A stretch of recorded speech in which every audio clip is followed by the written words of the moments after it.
Bienvenidos al Bibliófilo. En esta ocasión voy a hacer unos comentarios sobre el poema de Gilgamesh y el Bhagavad Gita de la colección de Jorge Luis Borges.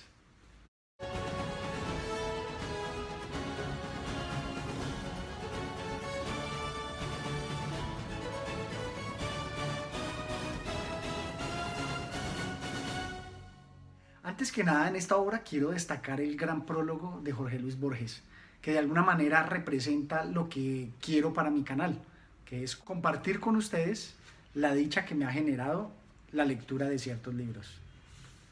Por ejemplo, dice: a lo largo del tiempo, nuestra memoria va formando una biblioteca dispar, hecha de libros o de páginas, cuya lectura fue una dicha para nosotros y que nos gustaría compartir. Los textos de esa íntima biblioteca no son forzosamente famosos.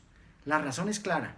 Los profesores, que son quienes dispensan la fama, se interesan menos en la belleza que en los vaivenes y en las fechas de la literatura y en el prolijo análisis de libros que se han escrito para este análisis, no para el goce del lector. Y que también nos muestra la perplejidad con respecto al tiempo y con respecto a la abundancia que ha representado las obras de Jorge Luis Borges, esa profundidad filosófica que también nos la muestra en su gusto por los libros. Un libro es una cosa entre las cosas, un volumen perdido entre los volúmenes que pueblan el indiferente universo, hasta que da con su lector, con el hombre destinado a sus símbolos. Ojalá seas el lector que este libro aguardaba. Y precisamente ahí es donde se da esa magia, ese compaginar. No necesariamente tiene que ser un libro clásico ni un bestseller para que un lector disfrute el contenido que cada quien puede sentir como hecho para sí, como especialmente hecho para él.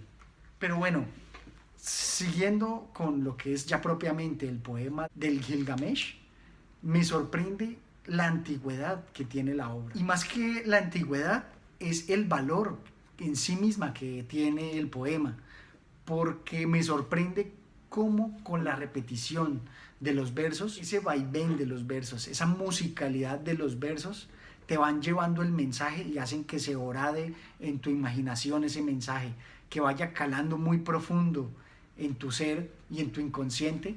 Y yo creo que así hacían todas las civilizaciones antiguas, a través de los poemas. Iban educando a las personas, iban educando a la sociedad, transmitiendo los valores que quieren reflejar, que quieren transmitir. Y a través de la repetición se va logrando, a través de la musicalidad de los poemas, también se va logrando. Por ejemplo, cuando hubo recorrido 4 leguas, la oscuridad era completa, no veía la luz, nada podía ver delante ni atrás.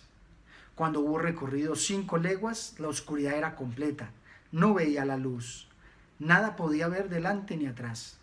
Cuando hubo recorrido 6 leguas, la oscuridad era completa, no veía la luz, nada podía ver delante ni atrás. Cuando hubo recorrido 7 leguas, la oscuridad era completa, no veía la luz, nada podía ver delante ni atrás. Cuando hubo recorrido 8 leguas, la oscuridad era completa, no veía la luz, nada podía ver delante ni atrás. Cuando hubo recorrido 9 leguas, el viento del norte sopló sobre su rostro, pero la oscuridad era completa, no veía la luz, nada podía ver delante ni atrás. Cuando hubo recorrido 10 leguas, llegaba al final de su viaje. Cuando hubo recorrido 11 leguas, apuntaba el alba. Cuando hubo recorrido 12 leguas, el sol brillaba. Entonces vio un árbol y hacia él dirigió sus pasos. Los frutos son de rubíes, bellas son las colgantes ramas, su follaje es de lapislázuli. Y cómo no ver también gran cantidad de cábalas que se pueden formar con el seguimiento de los números, cómo ese lento pasar va desembocando y de la oscuridad vamos a la luz, como ese renacer, como ese nuevo amanecer. Y vemos que la obra también está llena de todas las semillas de los poemas épicos de la sociedad occidental. Recordemos en primera instancia que este es un poema épico persa, más de Medio Oriente, pero también sabemos que la cultura de Medio Oriente con la griega estuvo en bastante contacto y cómo no ver allí permeada toda su sabiduría, toda su cultura, en lo que son los posteriores poemas épicos, donde nos van a hablar de las tareas hercúleas, los valores de la guerra, los valores de la mancomunión de los guerreros, en esa lealtad que se va formando y por tanto en los valores de la guerra. Y no solamente en cuestiones de guerra, porque obviamente el poema es para inspirar el amor de patria a todos los persas, a todos sus habitantes, sino también la enorme sabiduría y la perplejidad ante el tiempo. ¿Cómo no disfrutar esta siguiente lectura? ¿Acaso construimos casas para siempre y para siempre sellamos lo que nos pertenece? ¿Acaso los hermanos comparten para siempre? ¿Acaso para siempre divide el odio? ¿Acaso la crecida del río es para siempre? ¿Acaso el pájaro culilu y el pájaro quiripu suben para siempre al cielo mirando al sol? Los que duermen y los que están muertos se asemejan. El noble y el vasallo no son diferentes cuando han cumplido su destino. Desde siempre los Anunnaki, los grandes dioses, se han reunido, y la diosa Mamitu, creadora del destino, con ellos fija los destinos. Los dioses deciden sobre nuestra muerte y nuestra vida, pero no revelan el día de nuestra muerte.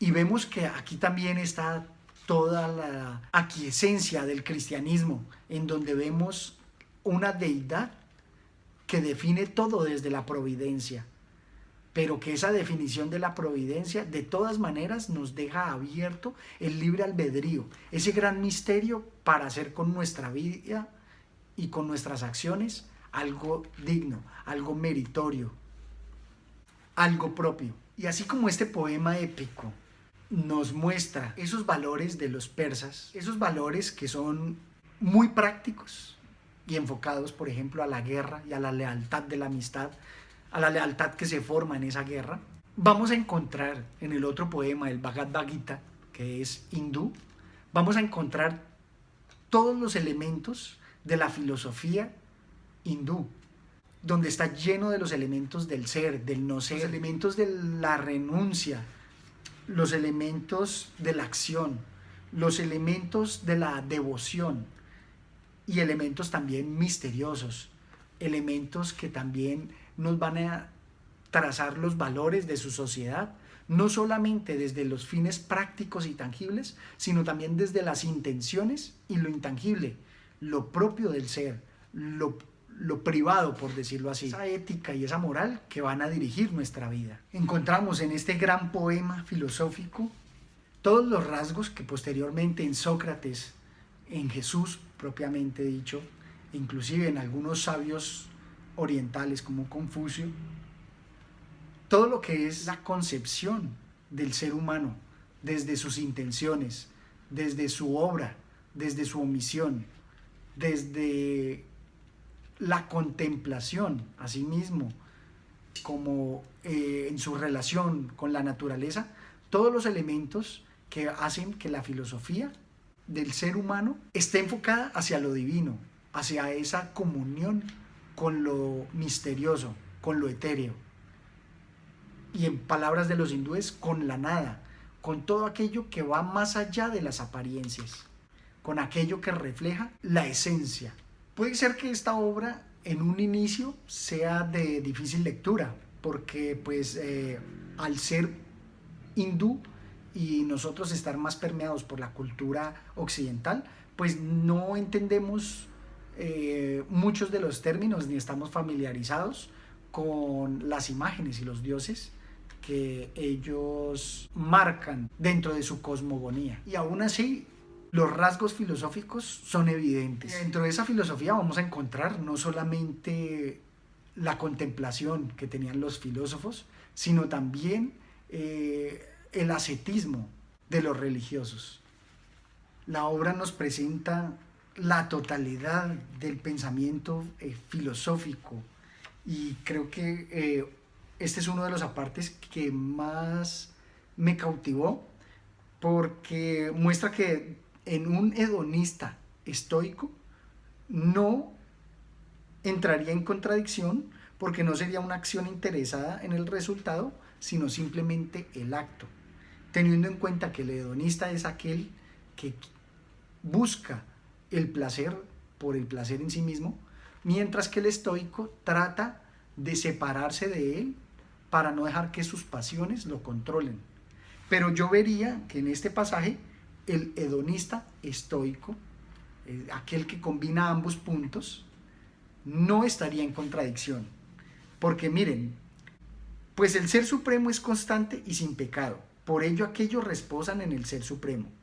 Ni se alegra cuando logra un bien, ni entristece cuando le aflige un mal. El que siendo de constante entendimiento y libre de inquietud, conoce al Ser Supremo y permanece en él. ¿Por qué? Porque el acto bueno, el placer, sería nada más eso, un acto, algo que se da. Miremos aquí los estoicos. Quien permanece indiferente a todas las cosas, sean cuales fueren, y no se alegra cuando logra un bien, ni entristece cuando un mal le sobreviene, posee la ciencia espiritual. Y transmiten los valores de la educación, los valores de la perseverancia y el mejoramiento, no solamente como el resultado, sino también por el esfuerzo. Y algo muy destacable es cómo resuelve los dilemas éticos que podríamos plantearnos. Y es que pone ejemplos muy prácticos. Dice, todo aquel que por la conexión de los sentidos con sus respectivos objetos es al principio como ambrosía y al fin como veneno, es un mal placer. Algo así como en contra de los hedonistas.